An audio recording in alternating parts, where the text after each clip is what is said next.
انسان انسان ہے، اس میں کمزوری آ جاتی ہے، کسی کی بات سے متاثر ہونا یہ بھی اس کی عادات میں سے ایک عادت ہے۔ زیادہ پریشرائز بھی کرے تو یہ پریشان بھی ہو جاتا ہے، جیسے کہ آج کل طرح طرح کی خبریں، طرح طرح کی باتیں، اور اللہ ذو جلال کے پیغمبر کی بات کو سوچے تو مجھے اور آپ کو شرمندگی ہونی چاہیے۔ ہر بات کو بغیر تحقیق کے اڑا دیتے ہیں، آگے شیئر کر دیتے ہیں۔ کفی بالمرء کذبا ان یحدث بکل ما سمع، آدمی کے جھوٹا ہونے کے لیے اتنا ہی کافی ہے وہ سنی سنائی بات کو آگے کر دے اور اس کی تحقیق نہ کرے۔ اس اعتبار سے دیکھیے اس وقت قوم کس جرم میں مبتلا ہے اور کس طرح لوگوں کے اندر یہ خوف اور ہراس پیدا کر دیا ہے کہ لوگوں کو جان کے لالے پڑ گئے ہیں، حالانکہ صحت مند جو ہے وہ فوت ہو جاتے ہیں، بیمار کتنے کتنے سال زندہ رہتے ہیں، کیونکہ فیصلہ اس کا نافذ ہونا ہے۔ اگر احتیاطیں ہی کام کرتی، اللہ ان کو جزائے خیر دے، ڈاکٹرز کو تو کم از کم ڈاکٹر تو تمام کے تمام میئرز کا اہتمام کرتے ہیں، وہ تو اللہ کے پاس نہ جاتے۔ اس بات میں مجھے اور آپ کو سمجھ نہیں آتی کہ فیصلہ پھر بھی اللہ کا ہے، اس پہ یقین کریے۔ الا بذکر اللہ تطمئن القلوب، اس کو مینٹین رکھنے کے لیے آپ کو اللہ کا ذکر معمول بنانا پڑے۔ اس یقین کو مینٹین رکھنے کے لیے شریعت نے دوسرا پہلو بیان کیا ہے، یا ایھا الذین آمنوا صلوا علیہ وسلموا تسلیما، کثرت سے اپنے رب کا بھی تذکرہ کیجئے اور کثرت سے اپنے رب کے محبوب پر درود بھیجئے۔ دو چیزیں جب تک آپ یقین کے ساتھ رکھیں گے، آپ کا یقین کبھی تزلزل کا شکار نہیں ہوگا، کبھی آپ کو پریشانی لاحق نہیں ہوگی۔ اسی لیے تو اللہ ذو جلال نے فرمایا ہے کہ ان دلوں کو سکون اللہ کے ذکر سے ملتا ہے۔ اسی لیے تو اس کے محبوب نے فرمایا تھا جب تم کثرت سے درود پڑھو گے، اذن تکفی ہمک ویغفر لک ذنبک، تمہارے گناہ بھی اللہ سارے معاف کر دیں گے اور سارے کے سارے غموں کو اللہ ذو جلال خود دور فرما دیں۔ مخلص وہ ہوتا ہے جب اس کا اخلاق دودھ پینے والے بچے کی طرح ہو جائے، 1.5 سالہ، 1 سالہ، 1.25 سال اس کی عمر ہے، باپ کو دیکھ کے کتنا خوش ہوتا ہے، ماں کو دیکھ کے کتنا خوش ہوتا ہے، مسکراتا ہے۔ آپ اس سے لاڈ پیار کی بات کرتے ہیں، اللہ کے رسول بھی کیا کرتے تھے، وہ کس طرح اچھلتا ہے۔ جس وقت آپ اس کو کھلا رہے ہوں اور آپ کہیں کہ میرا بیٹا بہت اچھا ہے، اسمائل پاس کرتا ہے، وہ اچھلتا ہے۔ آپ اسی لمحے یہ بھی کہہ کے دیکھیں میرا بیٹا بہت گندا ہے، پھر بھی وہ ہنسے گا کہ نہیں ہنسے گا؟ کہ اسے کچھ سمجھ نہیں کیا کہا، اسے صرف یہ سمجھے میرے باپ اور میری ماں نے پکڑا ہے مجھے اور میرے ساتھ کھیل رہے ہیں، یہی سمجھے گا۔ مخلص یہ ہوتا ہے، کوئی اس کی تعریف کرے، کوئی اس کی مذمت کرے، اسے پرواہ ہی نہیں ہوتی۔ پرواہ کیوں نہیں ہوتی؟ وہ اللہ کے لیے کر رہا ہوتا ہے۔ کرتے رہیں جنہوں نے تعریف، لوگ تعریفیں کرتے ہوتے ہیں، کرتے رہیں مذمت، لوگ برائیاں کرتے ہوتے ہیں۔ اللہ کے رسول کے بارے میں بھی لوگ تو بولتے رہے، پوری دنیا کا تقویٰ ایک طرف، محمد مصطفیٰ کا تقویٰ ایک طرف۔ جب وہ ہستی نہیں بچی تو کوئی نہیں بچ سکتا۔ اس لیے اخلاص جس کے اندر ہو، اللہ اسے توفیق خاص سے نواز دیتے ہیں۔ دوسری علامت، توفیق اللہ اس کو عطا کرتے ہیں جس کو کسی نیک عمل پہ لگا دیتے ہیں۔ رسول اکرم صلی اللہ علیہ وسلم نے فرمایا، اذا اراد اللہ بعبد خیرا، اللہ ذو الجلال جب کسی کو توفیق سے نوازنا چاہتے ہیں، استعملہ، اسے استعمال کرتے ہیں، بندے کو استعمال کرتے ہیں۔ اللہ تعالیٰ، اے اللہ کے رسول صلی اللہ علیہ وسلم، کیف استعملہ، اللہ بندے کو استعمال کرتے ہیں، وہ کیسے؟ جواب ملا، یوفقہ لعمل صالح، ایک ہی خاندان ہے، ایک ہی گھر ہے، معاشرہ بھی ایک ہے، رواج رسم اسی معاشرے کے اندر موجود ہے، لیکن اللہ کسی ایک کو چن لیتے ہیں، توفیق سے نوازتے ہیں، وہ صرف نیک عمل کرتا ہے، باقی لوگ برائیاں کر رہے ہوتے ہیں۔ اللہ جس کو نیکی پہ لگا دے، دل میں تڑپ پیدا کر دے، شوق اس کے اندر آ جائے، اس کے اندر خواہش اور تمنا پیدا کر دے کہ میں نے نیکی کا کام کرنا ہے، یہ اس کی توفیق کی نشانی ہے۔ اس لیے سیدنا علی رضی اللہ تعالیٰ عنہ کہا کرتے تھے، اللہ کسی کے ہاتھ پہ کوئی خیر رکھ دے، یہ اللہ کی پسند کی علامت ہے کہ اللہ نے اسے اصل میں چن لیا ہے، ہر بندے کے ہاتھ پہ خیر تو نہیں رکھی ہوتی۔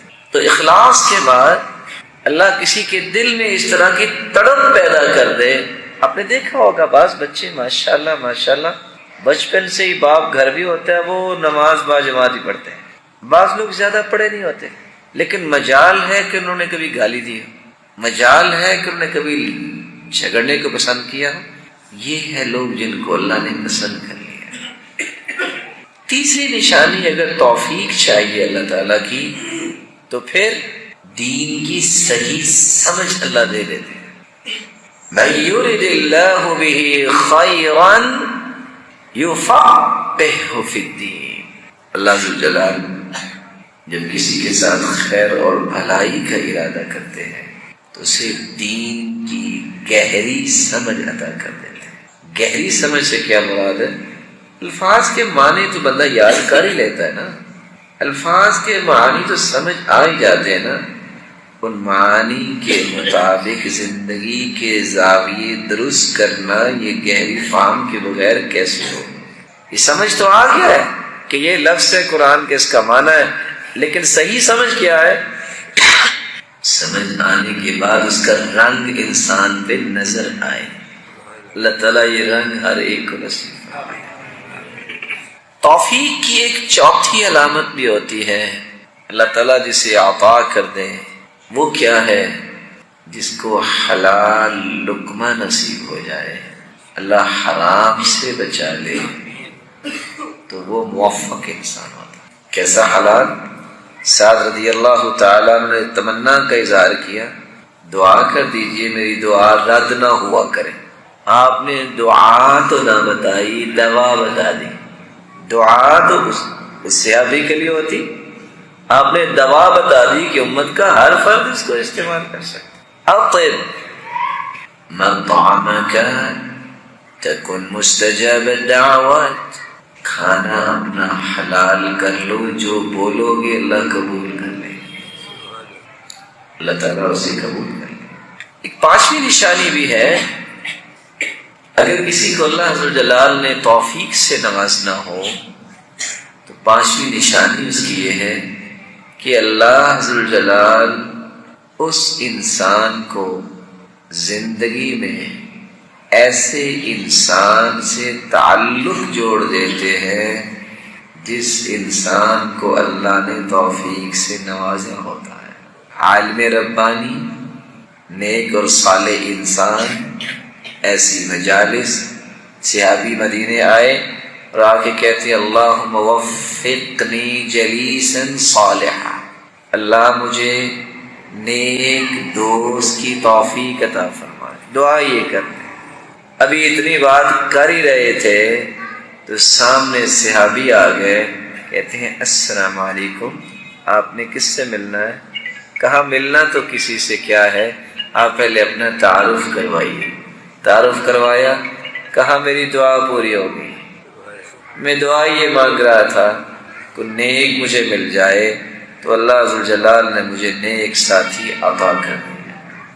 ایک چھٹی نشانی بھی ہے جس سے انسان اللہ عز و جلال کی توفیق سے نوازا جاتا ہے۔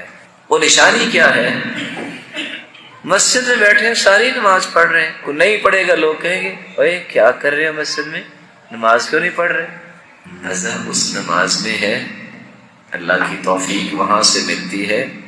وَمَنْ أَرَادَ تَعْجِيلَ النِّعَمِ فَلْيُكْسِرْ مِنْ مُنَاجَاةِ الْخَلْوَةِ، اگر یہ توفیق اور اس جیسی نعمتیں لینا چاہتے ہو جب اکیلے ہو، کوئی نہ دیکھ رہا ہو، تو ہاتھ اٹھا لیا کرو، اس وقت ہاتھ اٹھا کے رب سے توفیق مانگ لیا کرو، وہ ہاتھ کبھی خالی واپس نہیں آئیں گے۔ اللہ تعالیٰ یہ خلوت کے اوقات کو پاکیزہ بنانے کی ہمیں توفیق عطا فرمائے۔ جس کی خلوت پاک ہے اس جیسا کوئی پاک نہیں۔ اذا اصلح الرجل سریرته اصلح اللہ علانیتہ، جس بندے نے اپنی خلوتوں کو پاک کر لیا ہے اللہ عز و جلال اس کی جلوتوں کو پاک بھی بناتے ہیں اور اللہ اس کی اصلاح بھی فرماتے ہیں۔ اس لیے اگر توفیق چاہیے تو چھٹا طریقہ یہ ہے، جب اکیلے بیٹھے ہوں کوئی نہیں ہے، ہاتھ اٹھا کے دعا کر دیا کریں۔ اللہ سے دعا ہے اللہ تعالیٰ آپ سب کو اپنی توفیق سے نواز دیں۔ کون سے ایسے بدنصیب ہیں جن کو توفیق نہیں ملتی؟ شقیق بن ابراہیم بیان کرتے ہیں اغلق باب التوفیق عن الخلق من 6 اشیاء، 6 چیزوں کی وجہ سے توفیق کے دروازے بند ہو جاتے ہیں۔ نمبر 1 اشتغالهم بالنعمہ عن شکرہا، جس کو اللہ عز و جل نے کوئی نعمت دی ہے، نعمت دین کی بھی ہے، نعمت اولاد کی بھی ہے، منصب عہدہ ہے، مال ہے، حسن ہے، کوئی نعمت وہ اس نعمت میں تو لگا ہوا ہے، اس کے شکر کی اسے فکر ہی نہیں ہے کہ میں نے شکر بھی ادا کرنا ہے، یہ توفیق سے محروم ہو جاتا ہے۔ اس لیے حسن بصری رحمۃ اللہ علیہ کہا کرتے تھے، جب کسی نے پوچھا کہ قیامت کو سب سے زیادہ کون روئے گا، چیخے گا، چلائے گا، تو انہوں نے جواب دیا وہ شخص جس کو اللہ نے نعمتیں تو دی فاستخدمها فی معصیت اللہ، لیکن وہ نعمت کو اللہ کی نافرمانی میں لگا دے گا۔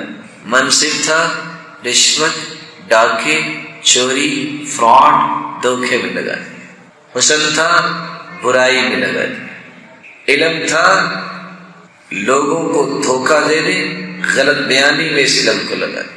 جب وہ شکر کرتا ہے تو اللہ جل اس کو توفیق سے نوازتے ہیں، شکر نہیں کرتا یہ شخص توفیق سے محروم ہو جاتا ہے۔ دوسرا سبب جس سے انسان توفیق سے محروم رہتا ہے رغبتهم بالعلم وترکهم العمل، یہ تو چاہتا ہے علم آئے، ڈگری آئے، اے لیول، او لیول، بیچلر ہو رہا ہے، ایف اے ہو رہا ہے، ماسٹر ہو رہا ہے، پی ایچ ڈی تک پہنچ رہا ہے، عمل نہیں کرنا۔ رغبت بڑی ہے کہ علم آئے، ہائی سے ہائی ڈگری ہو، نماز بس ٹائم نہیں، تو علم کا کیا فائدہ ہو؟ علم تو انسان کے اندر روشنی پیدا کرتا ہے، یہ 20 سال لگانے کا کیا فائدہ ہوا؟ اس سے تو انسان اللہ کے قریب ہوتا ہے، اس پڑھنے کا کیا فائدہ ہوا؟ پھر توفیق سے محروم ہوتا ہے جس کے اندر سیکھنے کی تڑپ تو ہو، عمل کی تڑپ نہ ہو۔ حتف العلم بالعمل وإن أجابه وإلا ارتحل، کہنے والا کہتا ہے کہ علم عمل کو کال کرتا ہے، آگے ہو انسان کے اندر، وہ کہتا ہے نہیں، علم بھی چلا جاتا ہے۔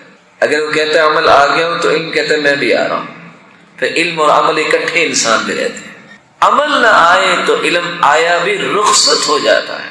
ایک تیسری نشانی جس سے انسان توفیق سے محروم رہتا ہے المسارعۃ الی الذنب وتاخیر التوبہ، گناہ میں تو جلدی کرتا ہے، توبہ کے بارے میں کہتا ہے چلو کر ہی لیں گے۔ اس کی ادنا سی میں ایک مثال دے کے سمجھانا چاہوں گا۔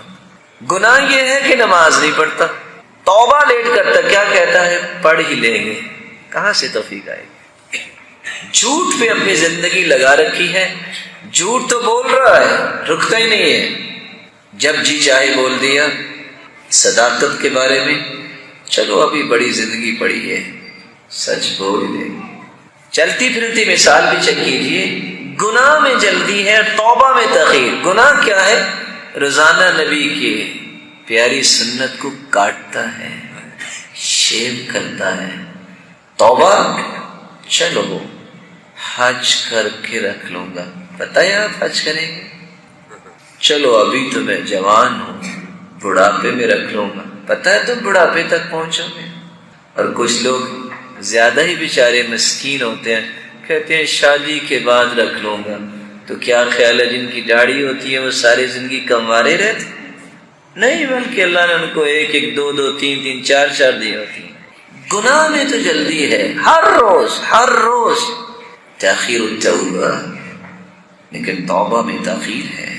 ایسے لوگ اللہ کی توفیق سے محروم ہو جاتے ہیں۔ چوتھی نشانی الاغترار بصحبة الصالحین وترک الاقتداء بافعالهم۔ یہ بڑی عجیب نشانی آ گئی۔ بعض لوگوں کو دھوکا ہو جاتا ہے، میرے فلاں بھی نیک آدمی سے تعلق ہے، فلاں بھی نیک آدمی سے تعلق ہے۔ پہلے جب کسی سے ملتے نا تو اپنی ڈگریز دکھاتا، میں نے حدیث پڑھی ہے، میں نے یہ پڑھا ہے۔ اب کسی کے پاس جائیں تو البم کھول کے دکھاتا ہے، میں نے فلاں کے ساتھ بیٹھ کے بھی پکچر لی ہے، فلاں کے ساتھ بھی پکچر لی۔ الاغترار بصحبة الصالحین وترک الاقتداء بهم، نیک لوگوں کے ساتھ پہ تو اسے بڑا فخر ہوگا لیکن ویسے کام نہیں کرے گا۔